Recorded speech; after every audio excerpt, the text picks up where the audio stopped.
搜羅大灣區靚盤，大家好，我係共創聯行李樂。從今日開始，我哋呢個頻道咧，即將會同大家呈現好多唔一樣嘅風格俾到大家。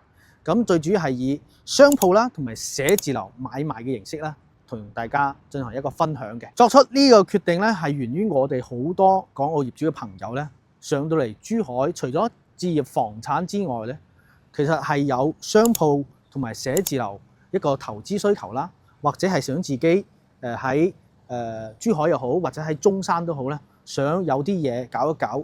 另外咧，話有啲業主朋友啦，想上嚟大灣區進行一個創業嘅一個選擇。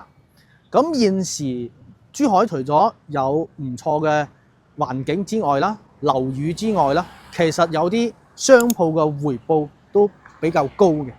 尤其係我今日接落嚟同大家推介呢個商鋪。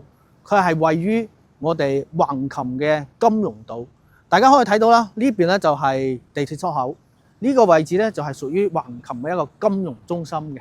咁呢邊基本上咧，所有樓下嘅商業咧都係租俾銀行咧進行一個使用嘅。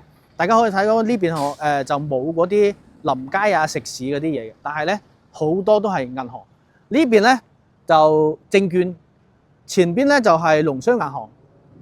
農業銀行，咁呢邊咧仲有一個叫做澳門嘅國際銀行嘅。成個金融島入邊咧，佢個規劃係以離岸金融為主體，成個商圈咧全部都係以租俾銀行咧去進行一個運營嘅。嗰個位置咧就係澳門國際銀行啦。咁呢邊咧仲有浙商銀行啦，喺晒呢個位置嘅。咁成個金融島入邊咧，我哋今日同大家睇嘅係有兩間銀行嘅鋪咧係攞出嚟賣嘅，一間咧係興業銀行現時使用緊嘅一個商鋪啦，同埋光大銀行嘅一個商鋪嚟嘅，回報率咧都喺5%以上嘅一個回報嘅。我哋事不宜遲啦，跟住我哋嘅鏡頭啦，一探究竟。好啦，各位觀眾朋友，咁我哋依家嚟到橫琴國際金融中心嘅樓下啦，呢度咧就係興業銀行嘅地址啦，就喺我嘅正前方。咁佢個面積咧，總共係有949.15平方嘅。咁佢嘅租價咧係為到265蚊1平方一個月嘅租金回報咧係超5%嘅。係啦，佢嘅租期係去到2032年，咁依家25年咧，仲有7年嘅時間。咁喺呢7年咧，你個租金回報係好穩定嘅，係完全唔使擔心。而且有遞增嘅一個機會啦。咁跟住鏡頭啦，一直過嚟睇一睇呢個位置啦。因為呢度咧就係成個橫琴最高嘅地標係國際金融中心 IFC， 香港嘅 IFC， 深圳 IFC， 珠海嘅 IFC 就喺呢度啦。即係成個一個城市嘅地標中心。咁呢邊咧就係興業銀行啦，949平方。咁佢樓上咧仲有啲住宅嘅。咁呢邊咧就係呢塊圍住呢塊地咧，就係格力嘅總部啦。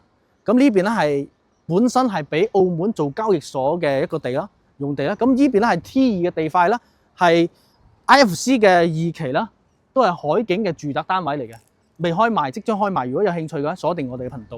咁隔離咧就係中大同埋中交啦，咁都係成個金融島入邊嘅核心總部啦，叫做。而且咧前邊就係地鐵入口，距離咧就50米嘅啫。OK， 咁我哋睇咗興業銀行，因為今日同大家咧仲有一個叫光大銀行，都係由華發啦攞出嚟賣呢個鋪嘅。我哋睇一睇光大銀行。好啦，我哋依家嚟到咧光大銀行嘅樓下啦。咁呢個面積咧都係有3間組成嘅，總面積咧係816.34平方啦。佢每個月嘅租金係230蚊1平方嘅。咁我哋可以一直啦往呢個方向去睇啦。隔離咧就可以望到澳門嘅新葡京啦，澳門塔嘅。咁對面咧就係隔離嘅總部，同埋呢個咧就係交易所啦。咁翻嚟我哋呢個方向啦。咁呢邊咧就係成個 IFC 金融中心啦，仲有工商銀行啦，同埋呢邊咧就有粵菜嘅。中意食飯啊，呢邊都有噶啦。咁呢邊咧就係光大銀行。咁大家可以望下華發，今次咧真係會將啲好嘅地段、高回報啲鋪咧，都會推介俾大家嘅。咁呢個租期咧係去到29年，即係依家仲有成4年嘅時間啦，會俾到大家嘅。